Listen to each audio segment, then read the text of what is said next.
there needs to be more prison and more judgment around who was in the wrong place at the wrong time. Yes, I agree. But there's a lot of people who knew exactly what they were doing.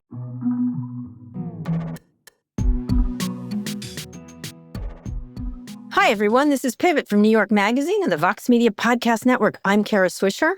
And I'm Scott Galloway. Resist and Unsubscribe February has begun. How's it going? You've been putting up a lot. You've been really getting rid of shit. I've been getting rid of a lot, but not like you. I still have Uber. I was just going to pause it and use Lyft instead. Yeah, it sucks when you got to walk the walk. I know.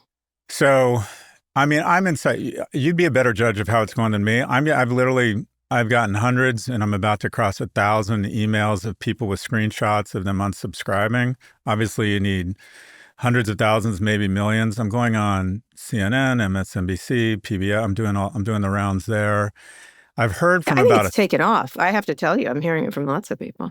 Oh, thanks. I hope you're right. You're probably being generous because you like me, but I've heard from about a third of the companies, either their CEOs, and they've been very polite, but they're like, you realize that I supported this and I'm against ICE. And I'm like, yeah, to me you are, but I haven't heard you say dick publicly. Right. Not dick. And what's interesting is through the process, for example, I unsubscribed from Uber, or I canceled my Uber account. That was a big one. I thought that was a big deal. Oh my God. Before you go, it tells you, all right, I've ordered 37 times from Uber Eats. How many Ubers have I taken in the last 10 years? Guess. I don't know. Thousands. 3,747. Yeah. And I did some math here. Everyone thought you had a private driver. I'm like, he doesn't have a fucking private driver. Yeah, it's called Uber. It's called Dara Khosrowshahi. Yeah, that's right. Anyways, I absolutely love Uber Lux. And this is a story of privilege. Let me do my land acknowledgments. Most people don't have the money I have. Anyways, but I've taken 350 Ubers a year for the last 10 years on average. The average price of Uber Lux has gone from $40 to $60 to $80 to $120. And this is what these companies do. They do predatory pricing. They price it below market, incredible value proposition. They wait till they consolidate the market. Then they start raising prices, which Uber has done 7 to 10% a year for the last decade. So this year, in 2025, do you know how much I'm spending a year on Uber? No, what? I'm spending $34,000 a year on Uber. What? So I figured it out. I figured it out. Where the fuck you go? Everywhere. I go everywhere. You could have hired a driver. Yeah. Okay. No. Better yet, I figured it out. I'm now taking the tube here. I'm taking the subway. By the way, the subway in New York is amazing. The subway. And I'm filling in the gaps with Uber X, whatever it's called, the cheap one where you get an air freshener and a guy who can't figure out Waze. That was probably a hate crime. Anyways, but I figured out the money I'm going to save, I could buy, including insurance and parking, I could lease a Mercedes G-Wagon, a Range Rover, or the new BMW i Series 7. People do not realize how much money they are spending on these platforms because they get you in, they automatically renew, time goes faster than you think. Right. I found out I have 3 ChatGPT subscriptions. I'm not sure why, but I have 3. Drunken night. I have 4 Apple TV Plus subscriptions. I'm like, how do I log on here? And I just log on again, or I just create a new account. Yeah. I switched from AT&T, which has been a supporter of ICE. I'm saving approximately $70 a month on AT&T, switching over to Noble, which I did before.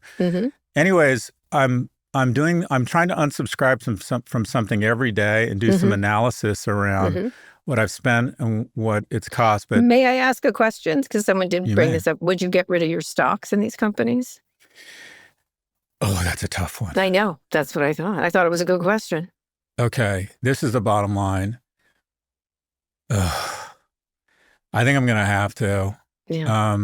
I'm also thinking about transferring all of my stocks and bonds and assets from Goldman and going either to a regional bank or even a Canadian bank. I feel RBC, whatever. I just don't want to hate I don't want to hurt Americans, but I think I might go to a regional bank. Yeah. But I am going to try and walk the walk here, and every day I'm unsubscribing or canceling from something. But it gets easy to harder. It was a good question from a listener. I thought, let's listen to some of what our listeners have called in to tell us they've done. I unsubscribed from Apple TV. I have personally unsubscribed from every streaming service that is currently out there. Personally, I had given up Amazon 3 egregious Jeff Bezos acts ago. I had been guiltily keeping the Kindle Unlimited. That is gone as of today, as is Apple Fitness. This is Michael in Cameroon, and I have canceled my ChatGPT Pro and Amazon Prime. Amazon acquired IMDb 25 years ago. I've been paying for the Pro membership subscription for the last 20 years. It's a pain, but I can find this information elsewhere. So click. Good. This is all different. You don't realize how much stuff we pay these people everywhere. And also, what's really helpful is you gave examples of what you can go to, helping people go to other things. Now, can I just make one point? Not everything is perfect. All companies have been involved in all kinds of nefarious activities that you don't like. But you've got to meet the moment for now, and you could always go back to them, right? At some point. That's the thing. You're sending a message right now, like, I have to give up the Amazon stuff. I got to work on that today. Like I use Amazon a lot. My wife's shifted to local retailers, which one of the problems is you can't find products because of the tariffs. And that's different stuff you use every day. But I think this is a great effort, Scott Galloway.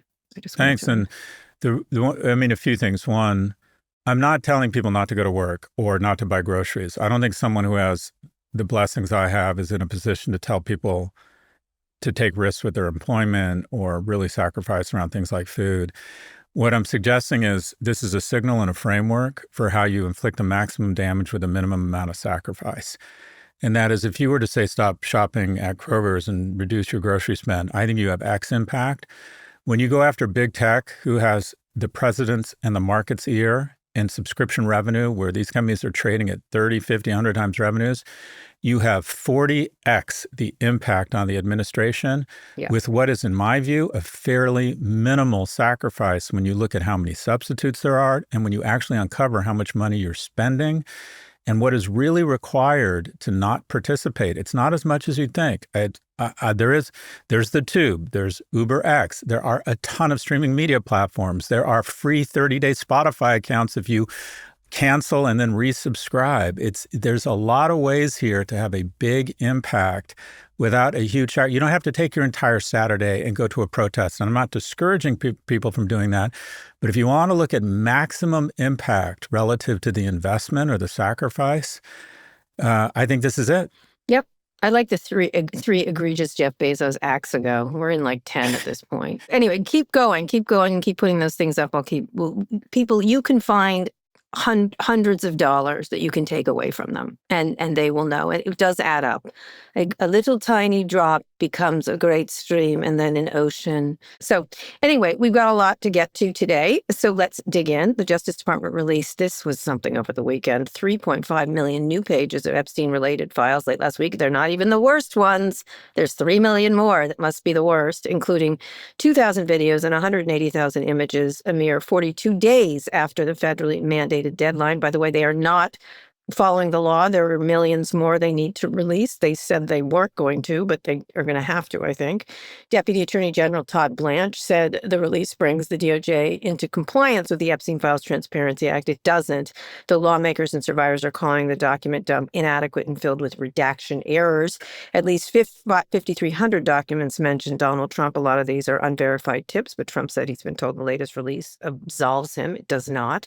The files show how Epstein's network stretched across Hollywood, Wall Street, Washington, Silicon Valley. That's what's really quite fascinating here, with people like Brett Ratner, who was just at the White House. He did the Melania document. Howard Lutnick, who lied about being in touch with Epstein. He made a big show of not thinking he was awful and then was hanging out with him in his place in the Caribbean. Bill Gates, Elon Musk, all appearing in the documents. Elon Musk looked like he's having a stroke in real time over these things and trying to pretend he doesn't mean anything. So talk about this. And obviously another person that's caught up, some we've talked about, Peter Attia, a number of really distasteful texts, thousands of them, actually. So lots of people involved. They really stretch the gamut, and they're all very social with each other. Casey Wasserman, who's running the Olympic effort, for example, apologized. I'll take note, just so you know, a lot of fake Elon emails floating out there, but it's clear his relationship with Elon is not how he's framed it in the past, which is he wasn't interested. He's been posting on X all weekend saying there's where his emails to Epstein could be misinterpreted. He's also back and forth with Reid Hoffman, who Reid really got him, saying if you really cared about the victims, you wouldn't have spent $210 million on Donald Trump, and also have all that non-consensual stuff on Grok, which I think is absolutely right. So thoughts, Scott? I mean, it's been pretty riveting in a lot of ways. Yeah, I mean, there's just so much here. One, I think you have to put on your critical thinking cap and discern between different acts, criminal acts, poor judgment, and people who are just unlucky. Any other administration would be taking advantage of the moment to say, we have appointed a special counsel here and we are going to prosecute people based on this information. And the criminal actors. If you had sex with an underage girl, you should be subject to criminal prosecution. And these files seem to indicate that absolutely happened here. And if all this bullshit about concern over the victims, well, okay, the way you bring closure and create incentives such that other people don't do this is you criminally prosecute.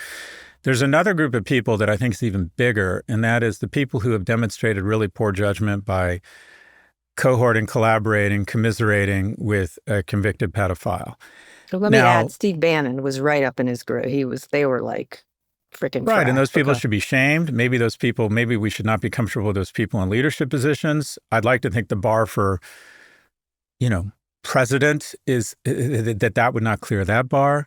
So, but people get to decide if they're comfortable with those errors in judgment. And then I think an even bigger concentric circle is a lot of people who are just in the wrong place at the wrong time. And I don't want to, I'm not saying I absolve them of all, or I don't think they're guiltless, but I do think a lot of people got invited to some conference about philanthropy or whatever and ended up in the Epstein files. Yeah, no, I know. Listen, oddly enough, I will say, full disclosure, we sent Epstein a note to go to dive into media because we bought a TED list, and he was a lot of those people in these files are all or TED people. They were, and so we bought mailing lists, and there's an email which is a mailing list email. It wasn't from me. He was on it, and then for some reason, some of the people around him sent him articles I wrote, and that's so I searched myself immediately, and that's the extent of what I can find. I have been at parties, as I said, where big, huge dinner events at like TED. TED was where he showed up a lot. Where he apparently was. I never met him, but I mean, that's what you're talking about, correct? But mine's even less than that. Elon Musk, who appears to have been, had a decent amount of interaction with Jeffrey Epstein, immediately goes on the offensive and tries to start pulling Reid Hoffman into it. And Reid looks like he was squarely on the outer circle here. Mm-hmm. Yeah, I would agree. I know a lot about his meetings. That's how gross this is getting. The other observation is that there's pedophilia, and what's going on here in some ways is worse. What do I mean by that? I do think there are pedophiles who have a psychiatric ailment where they are unnaturally attracted sexually to children. And I think some of them recognize this ailment and seek treatment. Some do not, and some end up becoming pedophiles and should end up in prison. I think in some ways this is worse in the sense that I think the people guilty of having sex with underage girls here, while the term is pedophilia, what it is a group of people who feel they are not subject to laws and the standards that everyone else is subject to. I think they think, oh, this is fun, it's a party, and if I have sex with an underage girl, that's fun and it's a thrill, and I can do it because I am not subject to the same standards and laws as everyone else. Mm-hmm. So while I think a lot of these people, if in fact there was, and it appears there was, criminal rape, I'm not sure they're pedophiles. What they are is people who've decided that because of their money, power, and proximity to power, that they're not subject to any standards whatsoever. No, it was a party. Go ahead. In my opinion, in some ways, that's the sickness that infects our powerful. Well, what's interesting is how it cuts across party lines, right? You have all these Democrat-leaning people kibitzing with like a Steve Bannon's, kibitzing with a this and that. All unified around partying and having sex with St. Bart's, girls and stuff like that. That's what was gross. I do think, I want to zero in on the judgment thing here, because there is judgment of what you should and shouldn't do. Like, everyone knew what this guy was back then. Trust me, they did. And they went anyway. And so bad judgment on Bill Gates's part. And I think Melinda Gates has talked about this. Howard Lutnick, like, literally went out of his way to say what a good judgment he had by he had a massage table in his living room and bragged on how he rejected him. And then was at his place, stayed at his house, was like super friendly. Fuck that guy. Like, the judgment. But I'm sorry, there's more there than that. It's the same thing with Peter Attia. I feel like everyone knew what was happening here. And so there should be, you can decide what you want to do with these people, but there should be a price for this level of, it's in the same genre of we can do whatever we want. Who cares? Ha ha ha. Pussy is low carb. Like, are you kidding me? Like, I mean, it would be a stupid joke if the guy you were talking to was a sexual predator, right? And so that's why I find it a little more. I'm less, and it's safer just to say this is awful and these people should be canceled. I do think that people, when they send private emails, should be granted a lot of license. And if they aren't guilty of a crime, you can decide not to listen to their podcast. Yeah, that's what I mean. But I think we have a tendency to mix criminal activity with poor judgment. And I think you have to draw bright lines between them. And to me, it just is like someone is accidentally mentioned in the Epstein files because they flew on a plane with other people to some nonprofit event talking about technology. And people who might have been in the files, there is report of an individual who impregnated an 11-year-old. Yeah. Yeah. I mean, one is spend the rest of your life in prison. The other was, okay, maybe you should do more diligence on the planes you're on. And it feels like it's all been wrapped up into one amorphous blob. I agree. But there are some very clear lines when I'm talking about Lutnick. He went out of his way to say how much he hated the guy. And then write in the emails he did. Trying to rewrite history. Yes, he's a liar. Listen, that we know. Same thing with Musk. He just fine. Can't you just say, you know who did that? Katie Couric went to a dinner at Epstein's house, one of these dinners. He used to have these like influencer dinners. She went. She said, I should have done more research. I apologize. I abhor him. Like, she just took responsibility for her stupid judgment there, right? And I think that's fine. I don't think we should But it brings up a point. Should Katie Couric do research on every dinner invitation? No, not necessarily. But when it came to pass, what it was very clear. She apologized. She apologized and said, "Oh, so dumb. You're not hearing from Howard Lutnick. You're not hearing from Peter Attia. Like, I'm sure he's engaged a very expensive crisis manager here. And then Elon, he is spinning so hard. He's gone on the attack. He's trying to pretend that he somehow was protected or like was just so offended by Jeffrey Epstein. And can you believe what Reid Hoffman did? Meanwhile, look over here. Yeah. Yeah, I'm glad Reid slapped him back to last Sunday because he's right. Elon, if you actually cared about women, you'd have helped the victims financially instead of giving money to Donald Trump. You'd have gotten your non-consensual sex off of Grok, but you don't care. You don't care. Like, you don't have an interest in. But again, the really shocking thing to me is, I know very powerful and wealthy people, just the belief that they can just do anything. Right. And they're going to be immune. They're like that. I have friends who are fairly famous actors, and if they walk into a scenario with a lot of women or a party scene, they're like, "I can't be here. I can't be here. I'm not going to do anything. I'm not even going to flirt with anybody. But I can't be here because if it hits the press, it'll upset my wife. It will create talking points that aren't good." They will insinuate. I mean, I know people who are so careful and shape their lives realizing that unfair or not. A photo of you with and then these guys, Jeffrey Epstein. Yeah. These guys go to an island and start having sex with underage women and aren't worried, are like believe that this isn't going to come back to haunt them? There's also a lot of people that enabled them. And one person that, by the way, I searched you immediately. In what? In the Epstein files? Of course. That's one party I wasn't invited to, Yeah, you Kara. weren't. But did you really search for me? I searched everybody. Did you really search for me? I did. I had to. I work with you. I have to make certain. Okay. All right. Thank God. Yeah. Come on. I searched like 20 names of people I know. Season 2, gay hockey with the dog. Proxy. That's what you got to worry about. I'm going to be an extra. My next career, fluffer for gay badminton, the new original series on HBO. I welcome any joyful, consensual sexual expression you want to have, Scott Galloway, as long as everybody is of age. At this point, when I orgasm, it's just mist coming out. There's just literally... It's got to be a Pam Grier film, a cattle prod up my ass, and literally the cattle prod is like back. a Cialis shake. And I got to snort Viagra. All right. I'm going to mention one and more watch Jackie Brown. And then it's go time. I would say the people that are worse are not even worse. They're just as bad, or some of these enablers. And I will name them. John Brockman is throughout it. And I urge you to look up. He was a guy who was involved with all these intellectuals who Epstein was funding. He ran a billionaire's dinner at TED. I have attended that.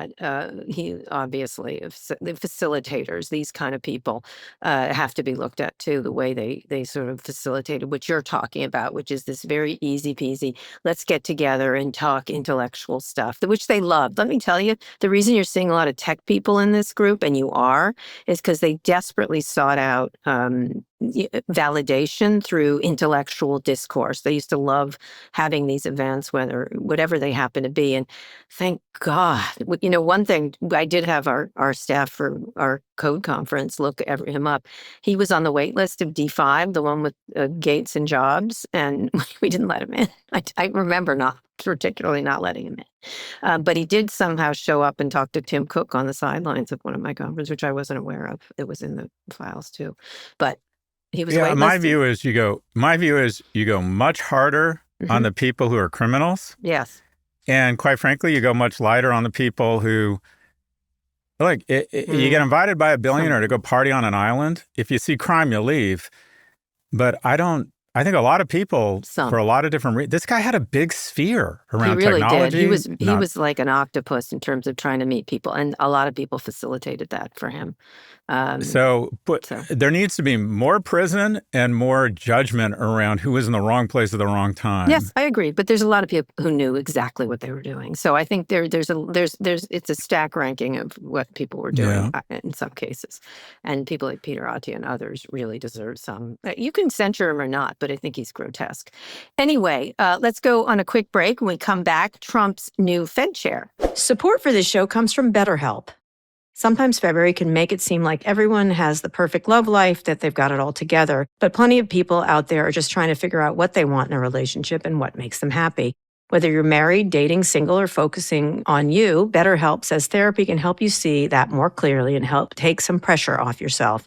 BetterHelp does the initial matching between you and a licensed therapist so you can focus on your therapy goals. All you need to do is fill out a short questionnaire that helps identify your needs and preferences, and BetterHelp's 12-plus years of experience and industry-leading match fulfillment rate means they typically get it right the first time. If you aren't happy with your match, you can switch to a different therapist at any time from their tailored recommendations. With over 30,000 therapists, BetterHelp is the world's largest online therapy platform, having served over 6 million people globally. And out of 1.7 million client reviews, BetterHelp's average rating is 4.5 out of 5 for a live session. You can sign up and get 10% off at betterhelp.com/pivot. That's betterhelp.com/pivot.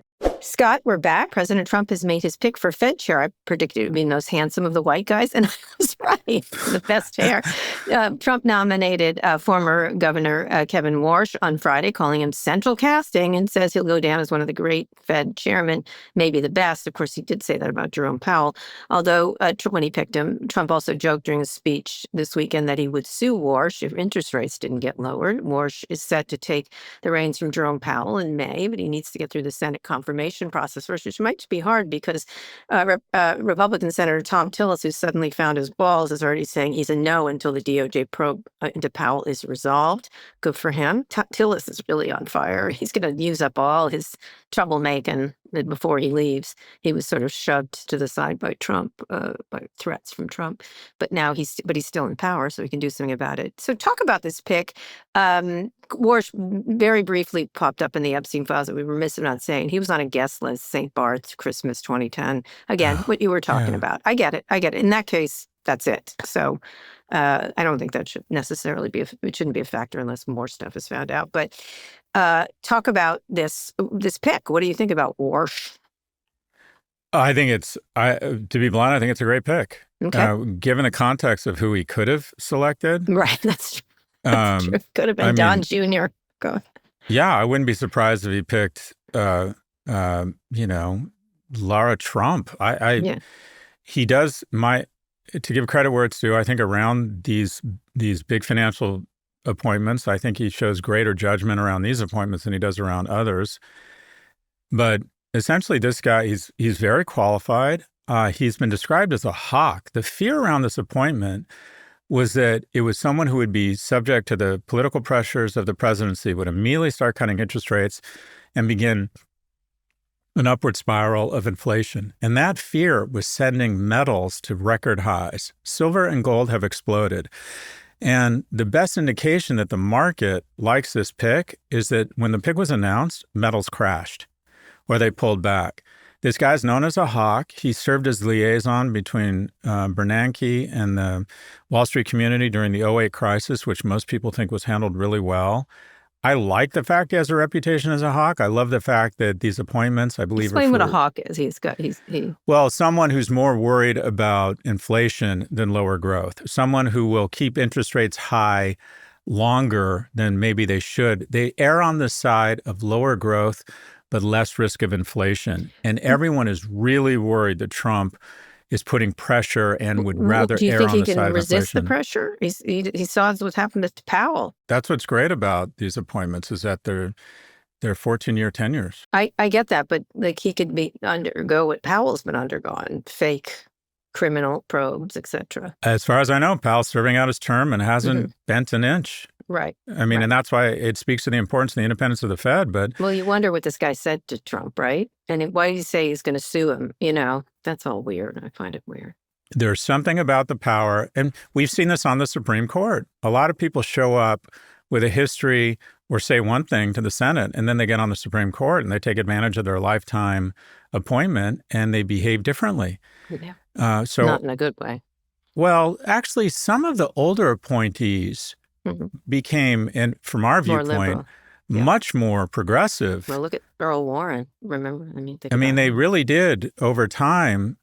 Think about what an incredible luxury it is to just focus on, to be granted the tenure, and this is the basis of tenure in colleges, to just try and pursue the truth and to screen out as many external forces as possible.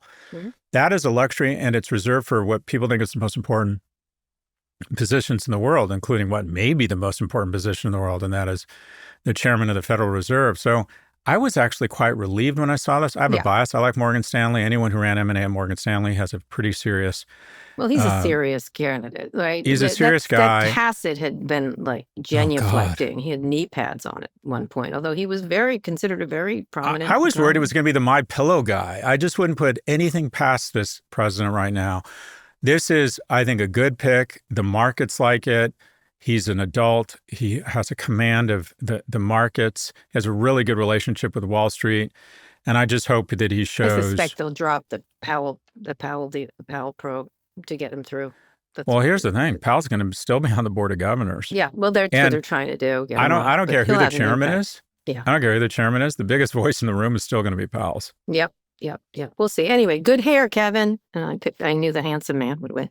Also, besides the handsome man, I was right about Elon planning to merge SpaceX and XAI. That's precisely what happened. The acquisition will give the combined company a valuation of $1.25 trillion. Flimflammery works for Elon Musk. Investors have also been pushing the idea of bringing Tesla into this.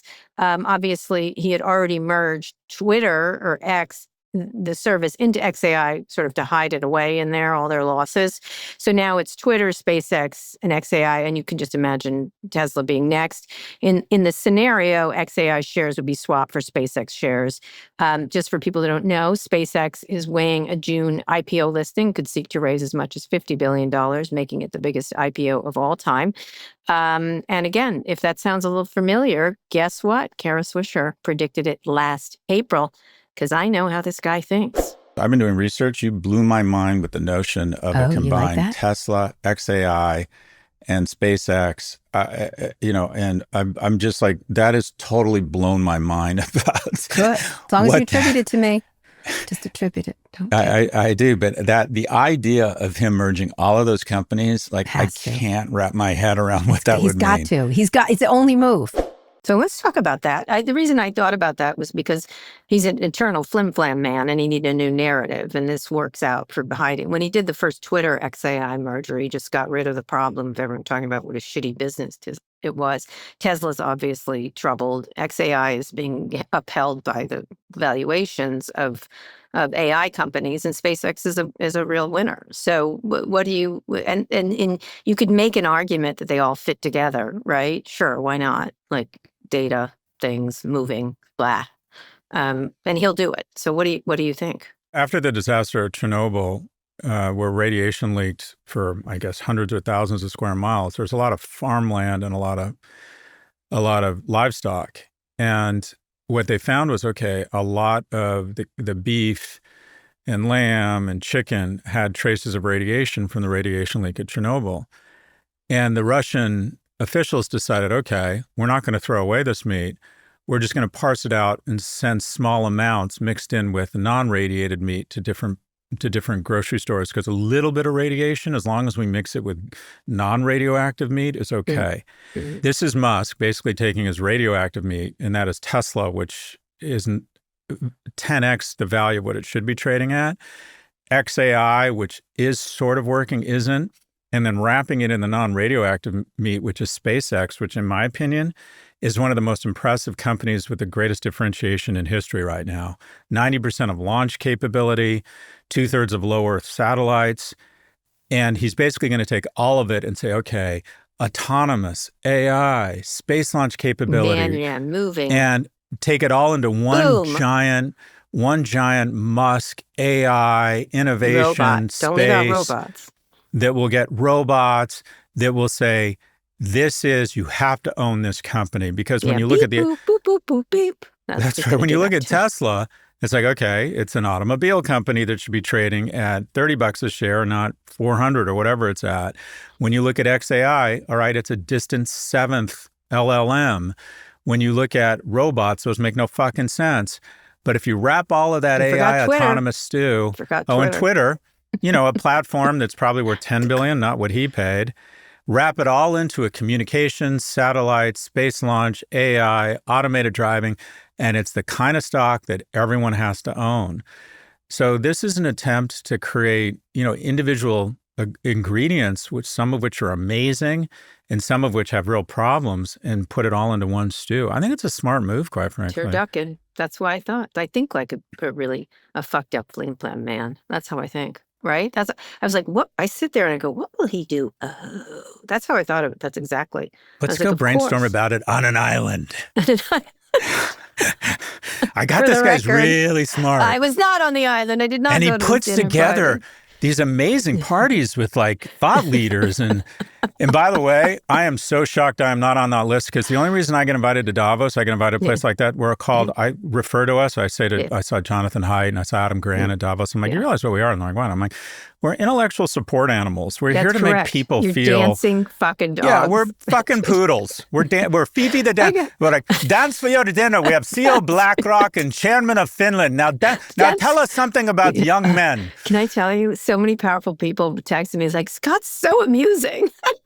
Amusing? That's the word I get? You know amusing? What I mean? Like, he's so interesting. I was like, oh my God, he's totally your dancing monkey. Yeah, that was my moment at Davos. I sit next to a woman I have never met before. Yeah. And all of a sudden she starts going, Kara's texting me and says, I'm next to you. And I'm like, how the fuck does she know I'm here? Rich people you're like are the East me. German Stasi. I you know every move. Well, because they text me. me. What's her name? She was lovely. Dina Powell. That's probably sexist. I wouldn't say that about a man. No, she is lovely. She's lovely. She's the new president of Meta, just so you know. No, so she started telling me what she was doing, and she was very measured. I'm like, why are you choosing your words so carefully? And then about 5 minutes later, I'm like, oh, you're a shill for Meta. Oh, she's not a shill. We'll see. She's trying to organize the bailout. She's going to organize the bailout of tech. Like anybody who can get him away from She's married to a senator. Talk about a power couple. David. Thank God. Yeah, he's McCormick. He was with Ray Dalio, right? He was with Ray Dalio. That's his Really? kid. Yeah. Yeah, I think that's who he was with. I can't believe you searched for me in the files. Why wouldn't I? Are you kidding? That was numero uno. For me in the files. Oh, come on. Whatever. God. In any case. I pay for my sex. We know why he's doing it. All right, we're going to take, I had to. Trust but verify. Scott, let's go on a quick break. When we come back, tons of AI news. Support for the show comes from Framer. You know that moment when your marketing team wants a new landing page, so the design team mocks it up, and then your engineering department responds with, yeah, we'll get to that. Thousands of businesses from early-stage startups to Fortune 500s are choosing to build their websites in Framer, where changes take minutes instead of days to solve this very problem. Framer is an enterprise-grade, no-code website builder used by teams at companies like Perplexity and Miro to move faster. With real-time collaboration, a robust CMS with everything you need for great SEO, and advanced analytics that include integrated A/B testing, your designers and marketers are empowered to build and maximize your .com from day one. Changes to your Framer site go live to the web in seconds with one click without help from engineering. So whether you want to launch a new site, test a few landing pages, or migrate your full .com, Framer has programs for startups, scale-ups, and large enterprises to make going from idea to live site as easy and fast as possible. Learn how you can get more out of your .com from a Framer specialist, or get started building for free today at framer.com/pivot for 30% off a Framer Pro annual plan. That's framer.com/pivot for 30% off. Framer.com/pivot. Rules and restrictions may apply. Scott, we're back now on some rapid fire news, AI news, because there's so much. Let me go through them. Amazon is reportedly discussing an investment up to $50 billion in OpenAI. Meanwhile, NVIDIA CEO Jensen Huang is pushing back on reports that his company is looking to scale back on its investment in OpenAI, and that was in the Wall Street Journal. I thought it was an excellent article. This all comes as OpenAI is seeking to raise over $100 billion. It prepares for a public listing in the fourth quarter. It's trying to beat Anthropic to that punch, and Anthropic is clashing with the Pentagon over whether its AI would be used for surveillance and autonomous lethal operations, putting $200 million contract at risk. Your choice, Scott. Any of the above? I think the most fragile company with respect to its valuation right now, maybe with the exception of Palantir, is probably OpenAI. I think OpenAI is racing to establish a leadership position. But if you look at the fact that it doesn't have the fire hose of billions of people built in that Alphabet has, I don't think, and you look at, I think they're getting attacked from the top, and that is Alphabet and Gemini, which has doubled its share, I think, in the last 18 months. Which was inevitable, right? Inevitable. But if you have 1 billion people or 2 billion people a day coming to your interface and you start introducing AI, that's just very powerful. And then you have Microsoft. It has a Netscape feel to it. And then you have Microsoft, which has a recurring revenue relationship with 99.9% of the corporations above $1 million in revenue. They can introduce really seamlessly different things. And then you have an adjacent competitor, and that is Anthropic, which has gone after the enterprise market. So I think I've told you this, and it's the weakest flex in the world. I was on the board of Gateway Computer, and about 25 years ago, if you asked analysts who had better prospects, Gateway or Dell, it was split. And Gateway was at $70 a share. Anyways, 15 years later, it was at 70 cents a share because they went consumer and Dell went small and medium-sized business. And we know how the story ends. The story may be unfolding the same way, and that is OpenAI has a consumer offering, but less than 5% of the people actually go to the paid offering. And Anthropic has gone after the enterprise market and quite frankly looks to be beating Anthropic in the enterprise market. But it is fighting with the Pentagon. It's interesting because he's becoming the most interesting character, Dario Amodei, in terms of talking about safety. He's sort of, everyone sort of attacked him for that, especially that dope David Sachs. But I think actually he's opening a lane as the safe AI company, right? Well, that used to be Altman's lane. Right, exactly. But now he's got it, right? He's opening a lane where everyone's like, all right. Agreed. They're the clean, well-lit corner of the AI bookstore right now is Anthropic. And also going after enterprise looks to be the smartest thing. Because enterprise wants that. Enterprise, why be in the surveillance and autonomous lethal operations business if you can do just as fine? Just get your media buyers at L'Oreal to be more productive. So my friend Greg Shove is the CEO of Section, which helps enterprises upskill for AI. He said something that just struck me. He said, OpenAI has basically 12 months to get massive consumer adoption or start, which he doesn't think it's going to do because people there's too many free LLMs, or they're going to have to come up with incredible enterprise adoption, or there's absolutely no way they can justify this consensual hallucination that they're going to go public at $1 or $1.5 trillion. Isn't there a desperation for such stocks? Do you think you'll have a situation, with Elon merges all these things, everyone's going to buy it. Will everyone not buy this? The only thing is, would you, Scott Galloway, of course, you just got rid of ChatGPT, so you're not allowed to because I don't want you to virtue signal the right way. Yeah, but you forget I'm a whore. I know, exactly. Once March 1 comes along, it's back to Big Daddy Warbucks whore. No. But this is the existential risk to OpenAI right now. They want to be the leader. I think Sam Altman, maybe correctly, said there can only be one in the world of AI. But he's getting attacked from above, and that is big industrial strength conglomerates in tech that have a built-in multi-billion-dollar consumer base that they can point that fire hose of people at their AI offering. They're getting attacked from below, and that is Chinese open weight models, which are free, which, by the way, are technically pretty close. Yeah.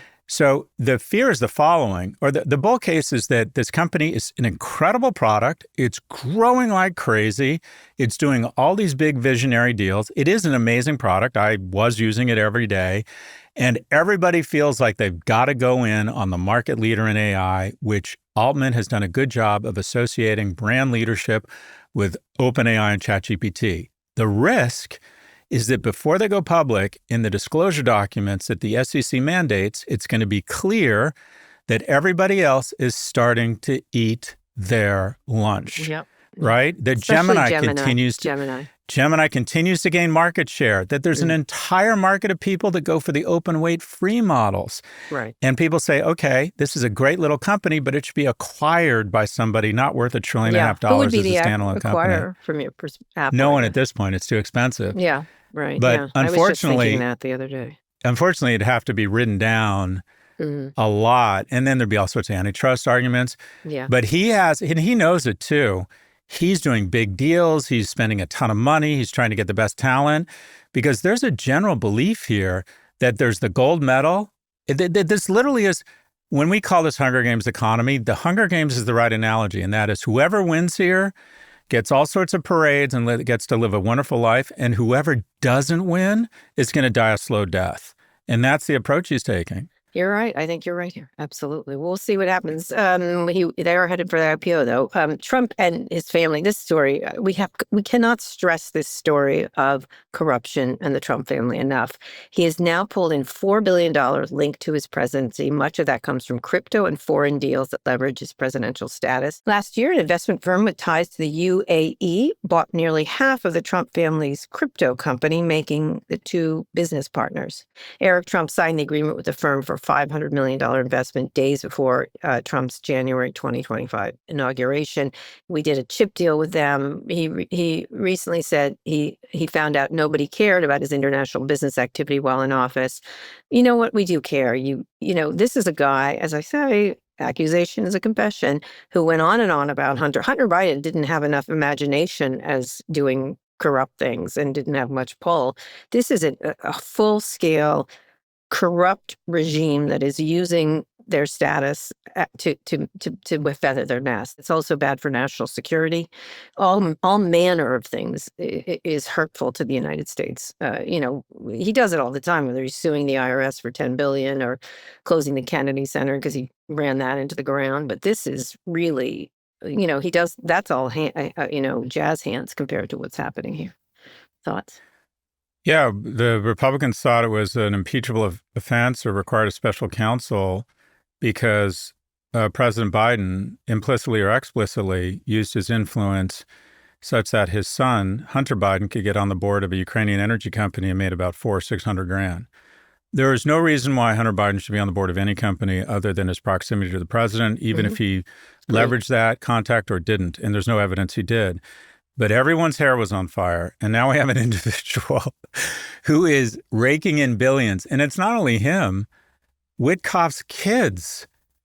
And Witkoff was getting people, the UAE, to invest in a crypto company that his kids control.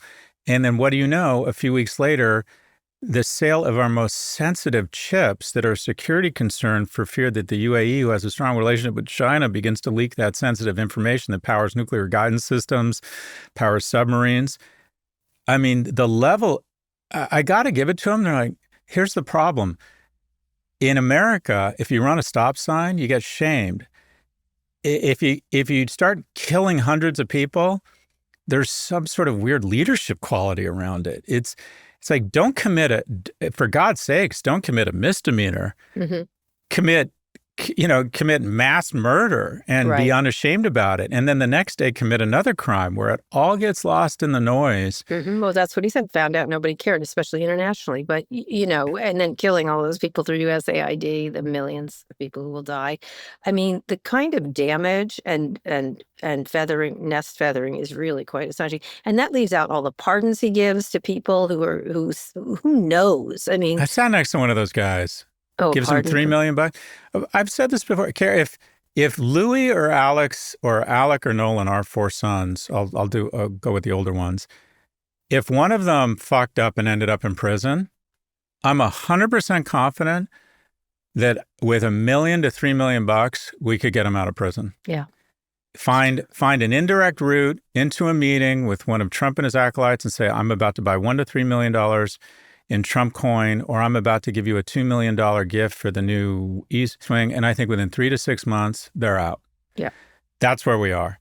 And here's the thing. You're going to have more Epstein Islands. Yeah. You're going to have fewer small businesses that start because they're worried about the rule of law. The rich are protected by the law, but not bound by it. All the rest of us are bound by the law, but not protected by it. Yeah. And in addition, foreign companies aren't going to want to invest in American companies for fear that the rule of law is not going to apply to American investments.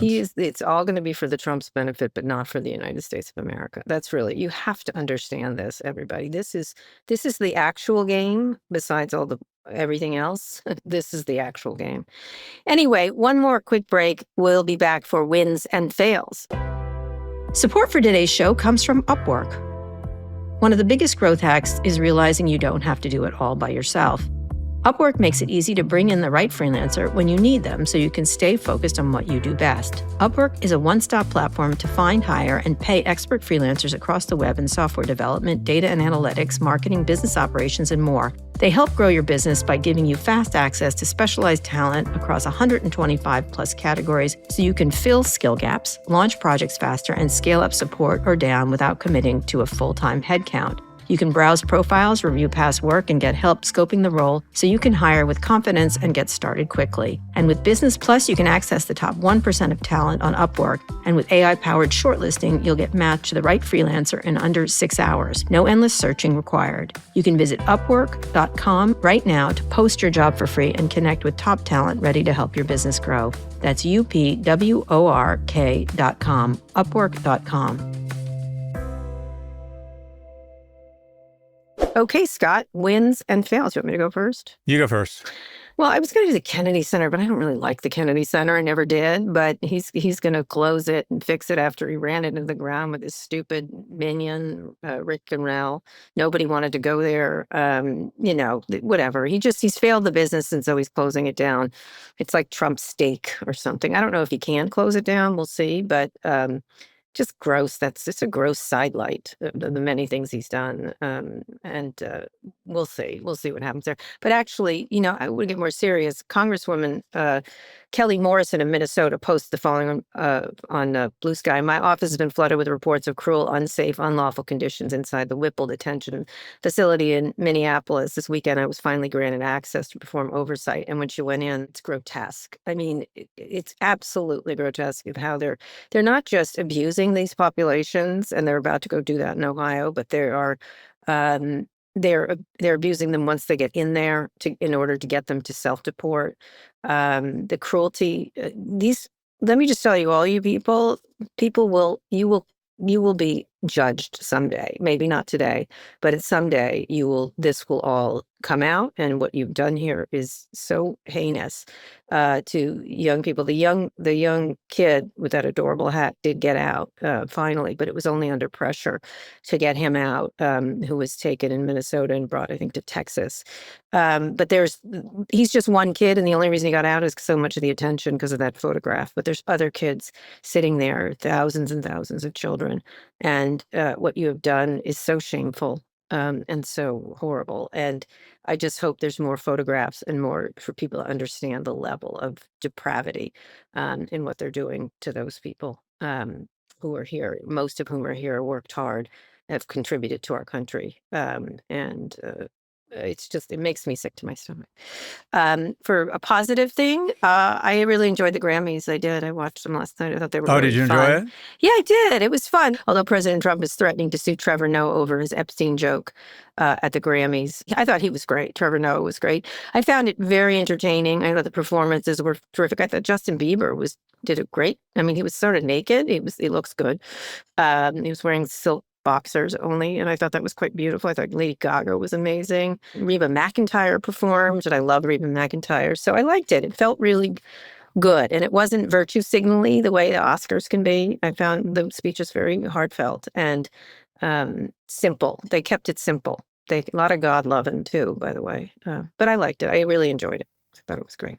I stopped caring about the Grammys when Michael Stipe stopped singing and opened a health food store in Athens, Georgia. Rick Ocasek died, and George Michael died. I have no interest and Tom Petty died from an opioid overdose. Music is dead to me. Sabrina Carpenter didn't get anything, but and I thought she was delightful also, by the way. Anyway, go ahead. Well, I'll start with my loss or fail. I interviewed Neil Ferguson, who I really like and is a friend. But he has a narrative which I disagree with, and it's a narrative that's been adopted by the Trump administration and also, and I would argue it's just parroting a Russian talking point, and that is this notion that this war is unsustainable for Ukraine, it's unwinnable, and they should strike the best deal they can right now. And that is the same narrative that was expectorated and vomited all over the media 3 years ago. And guess what? Since then, in the last 2 years, Russia has only increased their occupancy or their acquisition of land by 1%. A snail could literally, and this is true, move faster than the Russian army. And if you want to talk about unsustainable for somebody, this is unsustainable for Russia. And there are days where they are losing 1,000 men a day. Their wartime economy is running out of money. So this war is unsustainable, but it's unsustainable for Russia. And this narrative that somehow that Ukraine has been backed into a corner and needs to come up or swallow hard and accept a peace deal that is just scheduling the next war, not preventing it, is bullshit.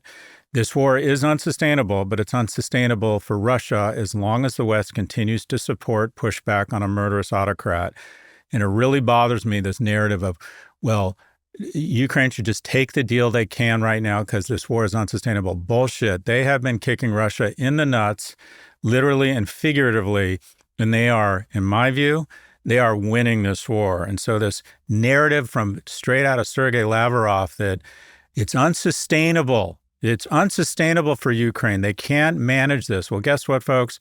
They seem to have put all that to rest, all those doubts for the last 3.5 years. This is unsustainable for Russia, and we should start speaking as if the Ukrainian army is speaking from a position of strength, which they are. I love it, Scott. I know you like Neil Ferguson. I find him to be a contrarian for contrarian's sake, and I like your contrarianness better. Yeah, but Neil brings history, and it's important to have this type of dialogue. And he and I, again, agree on almost nothing geopolitically, but I learned from him, and quite frankly, it strengthens and creates texture around my beliefs, and I think that's important. And plus, he's a huge. We both are really upset about the World Cup draw for Scotland. We're in the same group as Morocco and Brazil. Anyways, both he and I love Team Scotland. Anyway, my win, because I'm canceling Paramount Plus today, I watched all episodes of Landman. Uh-huh. Oh my God, I think I'm Republican now. It's literally, whoever that guy is, he's Rupert Murdoch of entertainment. He's like, all this fucking liberal crazy bullshit with all this redistribution of virtue on primetime streaming programs. I am the Fox News of scripted entertainment. You know what? He's much more complex than that, but go ahead. He's not, actually. I don't think so. I think basically... He's not, actually. Oh, come on. I'm telling you. I've heard basically... from many a person. I'm sure you've interviewed him. No, I haven't. This is basically Succession if nobody went to college or HR was a rumor. It's a great show. It's a great show. I love the fact that every female character... It's crazy. Exists solely to roll their eyes, sleep with the wrong man, or remind us that feelings are inconvenient. He's really bad on women. And that every woman is in a state of perimenopause. Did you not watch Yellowstone with the daughter? She's a hot mess. I can't do Kevin Costner. Okay. I've just never loved him. You, he loves hot mess ladies. I love it. I like his stuff, but he's a little more complex than that. But I'm glad. And it makes me feel better about myself because it's like every crisis can be solved by a phone call, a threat, or Billy Bob leaning back and explaining why Are you windmills... liking Demi Moore? I like her character. I don't buy that John Hamm would be in a relationship with her. Oh, okay. I don't buy it. Well, all right. He's so good looking. Well, he's so... God, he was in one with Jennifer Aniston on the morning show. He played an Elon Musk-like character, as you know. I like his career's really taken off. I met him at the morning show party. He's a lovely guy, I have to say. We had a lovely chat. Mad Men is still for me my second, probably my second favorite scripted drama after. He's a handsome fucking man. After Breaking Bad, he's so good looking. He's hugely tall too. Just so you know, very tall. Yeah, he was also great in the most recent series of or season of Fargo. That was really good. Yeah, he's a very versatile. He does a lot better work than he should because he's so good looking. He could do a lot less good work because he's so good. Yeah. No, I learned that an oil patch is everything about an oil patch. It's brutally honest. Oil is unfairly maligned, and it's also run by a bunch of people who've been divorced exactly once. Okay. All right. Anyways, okay. That's your win. I love it because it gives me hope because it's a story. It's a story about men who are never wrong, but always get laid. Yeah. It's just the perfect series for a man. Oh, and I do. This guy is the Rupert Murdoch of scripted television. He came in, he recognized the biggest opportunity was just to go the other fucking way. He left Paramount. He's at Universal now with all the virtual signalers. He likes them better. He's left. He's gone. That was one fuck up by David Ellison. I have to say, he's left to go over to into the more elegant relationship with Donna Langley over there. It's Billy Bob Thornton telling us why the oil business is the last honest thing in the world. Yeah, I know, but it's just a story. Anyway, my win. Go. I did basically 18 hours of Landman this weekend. Now Heated Rivalry. I am Republican. Now we need you back. Watch Heated Rivalry. And I immediately made a campaign donation to Senator Ted Cruz as soon as I was done. No, you didn't. But it's entertaining. Yeah, it is entertaining. It's really good. Billy Bob Thornton's fantastic. Anyway, that was good. That was really good. We want to hear from you. Send us your questions about business, tech, or whatever's on your mind. Go to nymag.com/pivot to submit a question for the show or call 855-51-PIVOT. Elsewhere in the Kara and Scott universe, this week on with Kara Swisher, I spoke with Ben Collins, the CEO of The Onion. We talked about the importance of not being afraid to stand up against the Trump administration right now. Let's listen to a clip. The people who have caved since the start of this, universities, news organizations, everybody who is like, okay, sir, what do you need? They just kept stepping on them afterwards. They just kept going. They did. I'm not going to tell this staff to change what they're doing at all. Like they are doing, they're going as hard as they want. And if they come to me with a 50-50 ball, I say, go for it. And if they come to me with a big idea, I'm like, let's find funding. Let's find a sponsor. Let's find a thing to make sure that this thing can happen. Yeah. And Scott, before we go, we want to hear one more thing. Let's listen to a voicemail we got. Hey there, Kara. I heard you talk about the message the woman left on your voicemail. What a cunt, really. I mean, you are fantastic. I'm in love. And if you weren't already married, I would be courting you. So smart, so ruthless, so truthful, so refreshing. Love you, love you, love you. Scott, you are a smartass.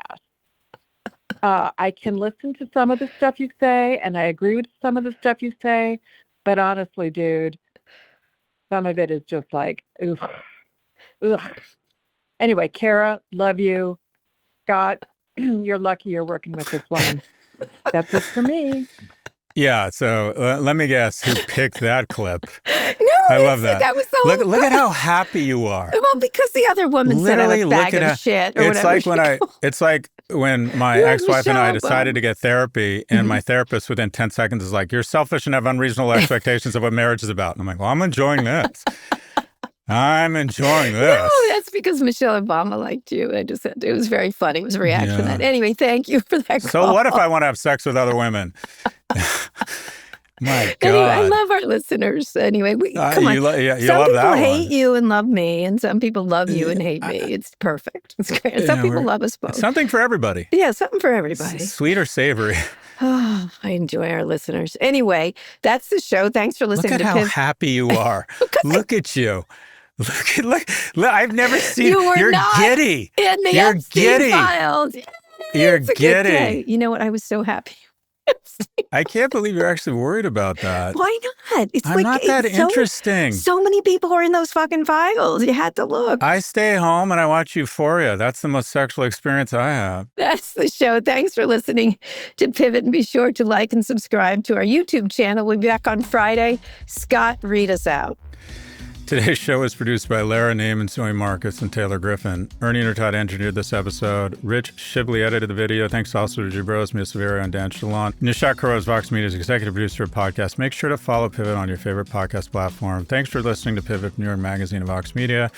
You can subscribe to the magazine at nymag.com/pod. We'll be back later this week for another breakdown of all things tech and business. Action absorbs anxiety. Resist and unsubscribe.com.